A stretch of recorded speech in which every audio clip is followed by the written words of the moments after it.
Hey, my name's Tom. I'm an embedded developer. I work in IoT and such related things. So everybody's been kind of talking about how they got into security. So I've been doing this quite a long time. I realized this year I've been an engineer for 30 years, which is, I don't remember it being that long. What happened? Yeah, like Leslie, I started coding when I was 8. I started copying games listings out of the back of magazines on a ZX81. That's how I learned to code. When I went to university, security wasn't a thing. I don't remember the word security being uttered at university. It just wasn't something we thought about. And for the first 2/3 of my career, I made boxes with, a serial port on the front. Security was somebody else's problem. If you were able to access that device, it's because you had physical access to it, and that wasn't software. That was security. And then about 10 years ago, I started a new job doing marine electronics, and the first thing they said to me is, we want to add Wi-Fi to our products so we can connect them to the internet. And I thought, I should probably start learning about security.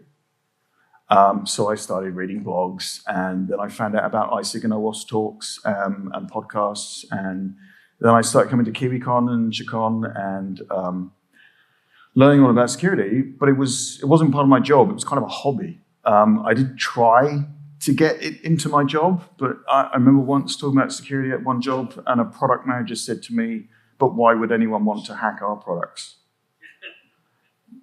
So yeah, that's kind of where it was. And then in January, I started a new job with a company who actually have a security budget, and they just had a security incident. And I mean a security incident on their products, not somebody hacked their network, but actually on their products.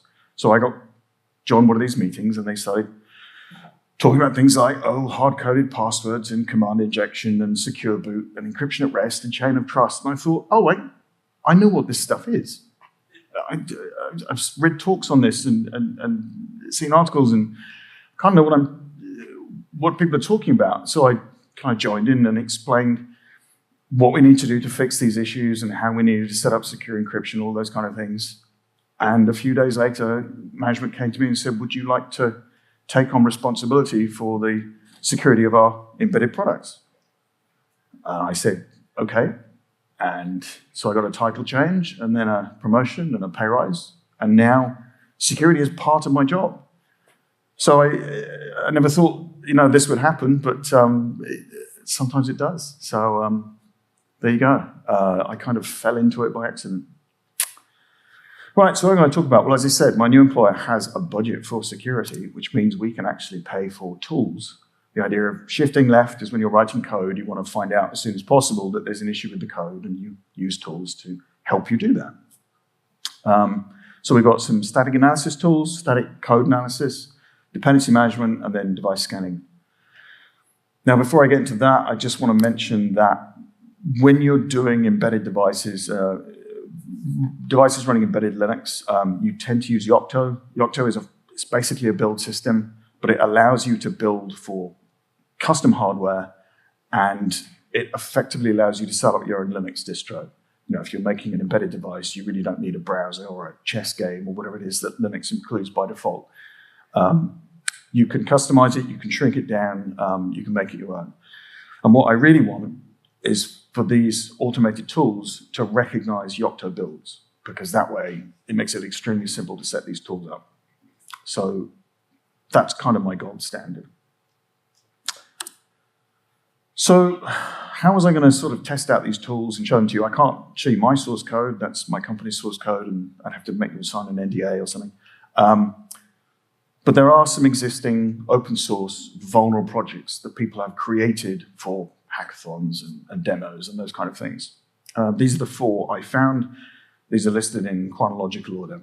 So I thought, okay, well, I'll find one of these, get it to build, and then start applying tools to it. So, first one. This is the oldest one. As you can see, it's so old that the source code in GitHub is actually a tar file, which you have to unzip to get the source code out, and then you can build it. But it didn't have an automated build. Okay, I'll see if I can get it to build. I spent quite a lot of time trying to get it to build. I eventually had to give up because I just ran out of time and I did actually need to write the talk. I basically got it to here. I think the problem is that the source code expects the source code layout to be in a particular way, and I probably need to set up a cheroot within the build to give it that structure. I just ran out of time. Second one. It turns out this one doesn't actually have any source code. It's just a VMware image you can download and run or emulate and have a go at hacking. There's no build for it. So, okay, that's not much use. I'll skip over the third one and talk about the fourth one. This is the newest one. Dvid, again, no build. You're seeing a bit of a theme here. If you set up an open source project, really good idea to set up a build for it. It's free. GitHub Actions for open source projects is free. Very easy to do. So I started trying to use this one, and I don't quite know what goes wrong with this. It uses GitLab file storage for some binary files. And when you try and clone the repo, it fails and says, oh, you're over the data quota. And it's like, but it's a free repo. It's an open source public repo. It doesn't have a data quota. Nobody's paying for this. So I forked it into and created my own project and tried to clone that, and I got the same bug. So I raised the ticket with GitHub, and I still haven't had a reply. So I don't quite know what's happened here, but you can't really do very much with it right now. So the second oldest project is IoT Goat, which is an OWASP project, has a reasonable amount of support. There's a wiki. You can see people have used it for demos and classes and stuff like that. But still no build. Okay. So I spent quite a lot of time getting this build to work, and then I did a pull request into the project, and that was accepted a couple of weeks ago. So there is now a build for this project. So mission accomplished. We have a building source code. So the first tool is a static analysis tool, CodeQL, which is part of GitHub. GitHub has this GitHub Advanced Security layer. It's free for open source projects. You can just turn it on. There's a bunch of people. There's CodeQL, Dependabot, and the secret scanner. So you can just turn on CodeQL and put it into your build system. Well, yeah, CodeQL adds a huge amount of time to your build. I don't know why, I don't know what they're doing in there. But to give you an example, so my company, you can just use the sort of default GitHub build system, but what we have is our own hardware systems, build machines that we then plug into GitHub Actions. So you effectively set up a GitHub action, and then it will build it on our on-prem devices. So this is a next machine, 16 CPUs, 64 gig RAM. It's not a massively powerful machine, but it's certainly not, it's not a laptop. It's reasonably powerful. The standard IoT build takes just over an hour. IoT Goat with CodeQL gets cancelled after 6 hours because GitHub says your build's too long. So I never actually got it to finish. I have no idea what CodeQL is doing in there, but it's just too heavy. Now, I had a similar problem when we set up our own Yocto build. A Yocto build takes quite a long time because it's effectively building whatever Linux components you want to put into the system. So our build takes about an hour and a half. And I had the same problem when I turned on CodeQL. It took way too long. So what we did was we build the entire project. We then clean the application build, which is the main part of the system that actually does things. Then we turn on CodeQL and rebuild the application. And that doesn't take too long. And then we get the CodeQL results. So I thought, well, maybe I can do the same for IoT Goat. I can look at the commit history, figure out what they were doing to create these vulnerabilities, and go and build those bits. Yeah, this is the commit history. Now, if you're going to do an open source project, or even if you're doing your own project, please, for fuck's sake, don't do commits with things like dots in the comment. Because what the hell, I don't, yeah, please don't do this. Anyway, so I did think about trying to figure out which bit, and I just didn't have time. I did get in touch with the original writer. They actually gave me some information which was like the recording of the very first call they did to talk about setting this up. but there wasn't really any history about the commits in there, so I just ran out of time. So if you manage to get CodeQL to run, you get something that looks a little bit like this. I mean, assuming your code's got bugs in, and everyone's code's got bugs in. This was actually a JavaScript project. I just grabbed this image off the internet. But I mean, it gives you a list of bugs, gives you a list of how serious they are. You can then click on this and it'll show you where it is in the code. There's usually some sort of explanation of the bug. So yeah, it's okay. If you can get it to work, it does the job. It's pretty basic, but it's better than nothing. The GitHub Advanced Security stuff also includes the secret scanning. And the idea is that, if you accidentally commit a key or something like that to your repo, it's going to flag that and say, don't do that. And it basically, what it seems to have is like a list of regexes that it uses to match particular types of key. I mean, I've only just caught, there's a big list, but I've only just caught the top there. You can see it says Adobe, but it's got AWS and GCP and all of those kind of things in there. I mean, it seems to do the job. I've never actually seen it trigger on anything.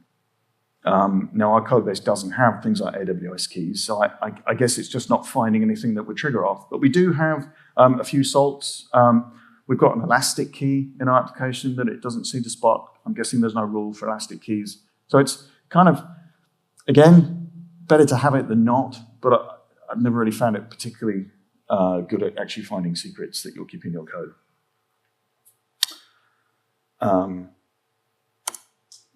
SonarQube.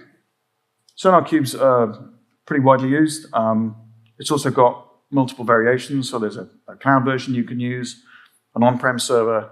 There's even a free version you can use on IDEs, and it really is supported in a lot of IDEs. Certainly VS Code, the various Python IDEs, all of those kind of things will have a free version. And I mean, it's free, so try it out. SonarQube works on a whole bunch of different technologies. I don't even recognize some of these icons. Maybe somebody does. I mean, VB6, for God's sake. I think that went end of life in like 2004. So yeah, pretty wide support. And the most surprising part of SonarQube, when you add it to your build, it doesn't seem to increase the build time much. So I don't know what it's doing compared to CodeQL, but there's almost no cost to this. In terms of build time, obviously there's a cost. So great. So we ran this on a project, and the first time I set it up, I was kind of thinking, well, what's it going to give me? And it popped up with this, which is just a simple bit of C++ code initializing libcurl. And it says, you should be using stronger SSL and TLS versions. So you go and read why is this an issue page, and it kind of explains the problem. And basically, by default, libcurl will use any SSL and TLS version, and you need to tell it to use the latest ones so it doesn't use the old vulnerable ones. Now, newer versions of libcurl will actually disable this stuff automatically, but I mean, if you put this in the code, there's no way you have to worry about the fact that you might be using an older version that still supports something like that.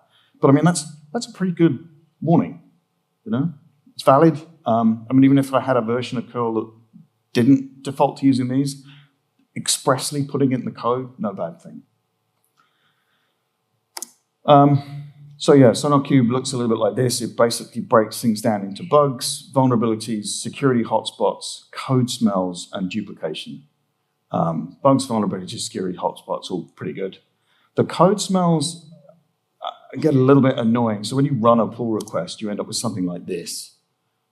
And quite often what's happened is you've gone into a bit of legacy code and like added a debug message.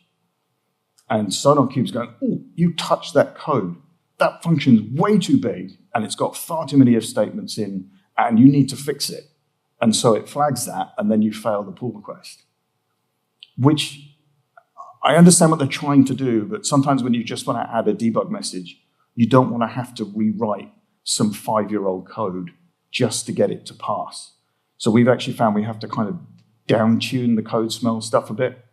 And honestly, my personal belief is that this is the kind of thing that should be raised by humans in code reviews, where your colleagues are doing code review and you say, hey, maybe we should rewrite that function at this point, but it shouldn't be automated. So yeah. But I mean, in a way, it's a good thing, having to tell the static analysis to calm down a bit, rather than having to make it spot things, is probably a good thing. So, let's try running SonarQube on IoT Go. Oh, fuck, it crashed. It's obviously written in Java. You can see at the top that it ran out of memory. So I don't know, again, if the IoT Go build is just too big for it, which is a little bit surprising because it does handle our Yocto build, which is pretty big too. I'd still need to go back and have a look at this. I suspect the solution will be something along the lines of trying to figure out which bits of the IoT Goat build you're actually interested in, which is the same problem I have with CodeQL. So, okay, I'm British. Sorry, Alyssa. Snick. Snick was originally a dependency manager, and then they added static code analysis and static code analysis. And then if you look at the website, they start talking about some AI crap. I couldn't be bothered to read it. Again, it's free for open source on GitHub. So I just turned it on. Didn't see have to configure or anything at all, and I was really surprised to find it just ran on the repos I'd forked into my account and came up with a bunch of issues. I was like, wow, just no configuration at all. I just pointed it at the repo and off it goes. Ignore that second project. So it's relatively simple. I mean, it's effectively just looking at the code in terms of sort of just text and pulling out certain functions and saying, hey, this could be potentially vulnerable, or these two functions used together, or, you're fitting this variable into there. Because it's not looking at the build, it's not looking at the flow of the code. It's going to look at all of the code because it's not going to know that certain functions are going to get called or anything like that. So it's not as smart as SonarQube, but I mean, in terms of configuration, that was pretty damned easy. So not bad. The dependency management stuff, though, and I've actually had this problem with a few different projects. It scanned the repo, found IoT Go has a Docker file in there for doing QEMU simulation. And it's decided that that describes the entire project and then tells me about all of the dependencies in that Docker file, which is, the Docker file is just for running the project as a QEMU. It's not all of the dependencies for the project. But because it found this first, it's just gone, this is the thing. And I've seen similar project problems in my own projects. Sometimes you'll have a whole big project, and then in the middle of it, there's a little bit of Python code that we use for a test script. And it's grabbed the requirements file for Python and said, these are your dependencies. It's like, no, that's just a test script. So it's not spotting the dependencies for the rest of the actual major part of the application. And again, IoT Go isn't using Yocto, but similar problems with Yocto. These dependency managers kind of lock onto one thing. So not quite so good. You can probably get it to ignore the QEMU file, but yeah. Dependabot, this is GitHub's dependency manager. Again, part of the advanced security stuff. Again, doesn't support Yocto. So yeah, I enabled Dependabot on IoT Go on the build, and this is the result. Okay, quick poll. Who thinks this ran and didn't find any issues with dependencies? And who thinks it just didn't run? The answer is, I don't know. There's no logging. Again, I asked on the forums, how do you diagnose this problem? And I haven't had a reply. So maybe it works. Who knows? Not very useful. Mend. I love this. Formerly White Source. It's a great name for a product. Sounds like a sperm bank for racists. That's kind of why I think they changed the name. Yeah, again, it's another dependency manager. Doesn't support Yocto. They have been saying they will add Yocto support, but after about 3 years, you kind of start thinking, yeah, they're never going to do it. This is from a an internal project. It's not showing anything secret, so I was happy to show this. You basically get this nice dashboard. There's all sorts of information on there. There aren't actually any vulnerabilities here, but you can see up there, it has identified 22 packages as having newer versions, but they're not required because there's a vulnerability that's been reported or anything like that. It gives you lists of libraries. Sometimes it gets confused about which library you're looking at, and you have to go and tell it that it's got the wrong one. There's a certain amount of tuning you have to do, but it works. The interesting bit is that it also looks at the licenses of the open source libraries. GPL3, you really don't want that on your product. Well, unless you're extremely generous and planning to give away the source code. But for most companies, you really don't want GPL3 stuff in your product. So it flags that and says you need to get rid of this, which is something that I don't think Dependabot would do. The other one, I kind of stuck this in. We haven't actually started using this yet, but we are having a look at it. OWASP dependency check. It's a free OWASP project under active maintenance. I mean, I say free, you've still got to set up the server and run it, and et cetera, et cetera. But I mean, there's no license. It's open source. Also, it doesn't support Yocto, but it does support importing SPDX and CycloneDX files, which Yocto can export. Those are standard files for describing your dependencies. So we actually think we'll get a better deal, a better working thing out of dependency check, and it's free. So we're certainly going to start playing around with this. We haven't actually had a chance to do it yet, but I think we'll probably get good results from that. Damn it, forgot to mention one thing. So Mend, can I go back?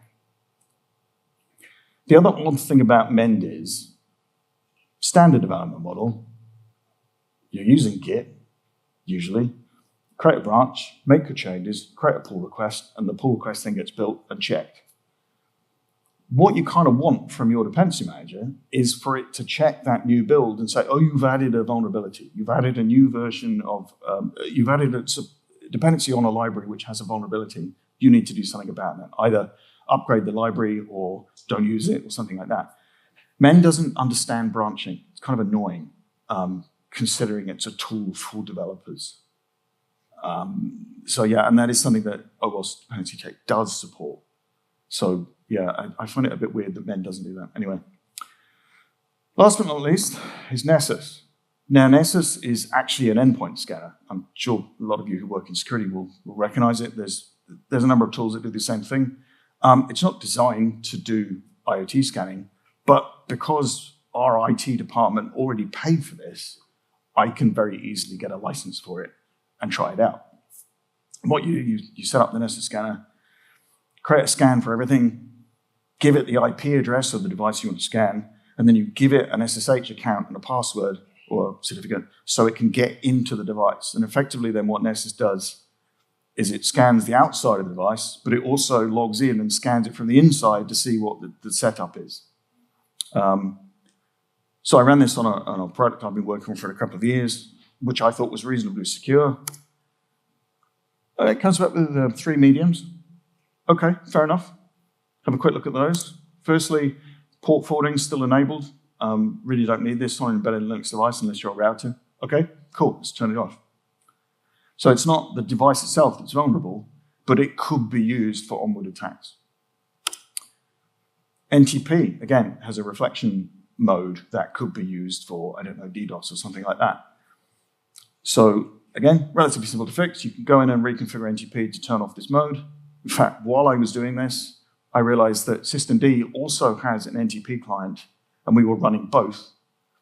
And obviously you don't need both, so I just took NTP out and fixed the vulnerability that way and shrank the size of our installation, so that was great.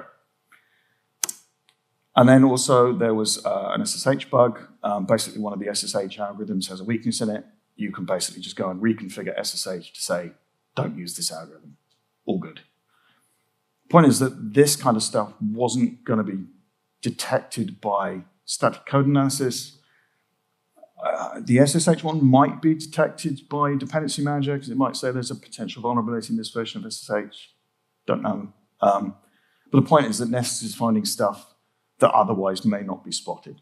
So is actually a really good piece, and we're actually making it part of our development testing.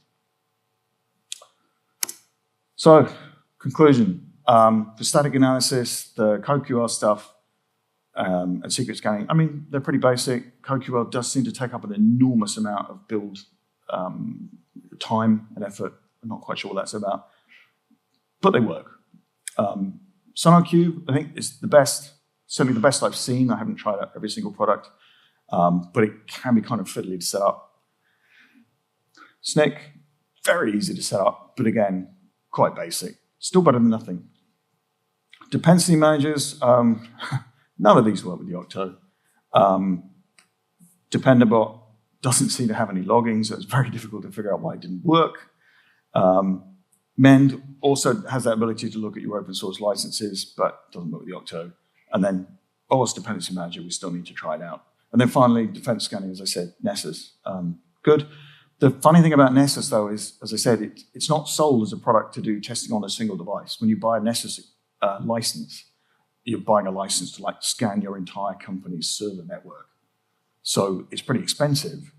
And if you go to them and say, I just want to test one thing, their pricing model doesn't really fit that. In fact, I think they might be actually missing a trick here. Then maybe they should add like an IoT license or something like that. I did, when I was looking up the pricing model online, there was a mention of a Nessus Essentials, which apparently is free, and it's got like limited scanning ability, so maybe you could try something like that. The other thing is, Nessus is just the one that my company uses. I'm quite sure your company might use something else, but you might be able to use it for the same thing. So yeah, basically, this kind of scanning stuff for embedded products hasn't been available for a very long time. We're starting to see it coming up now. Hopefully it's only going to get better, and it's really great to see it. And hopefully we can make some of these embedded products a little bit more secure. Okay, thank you very much.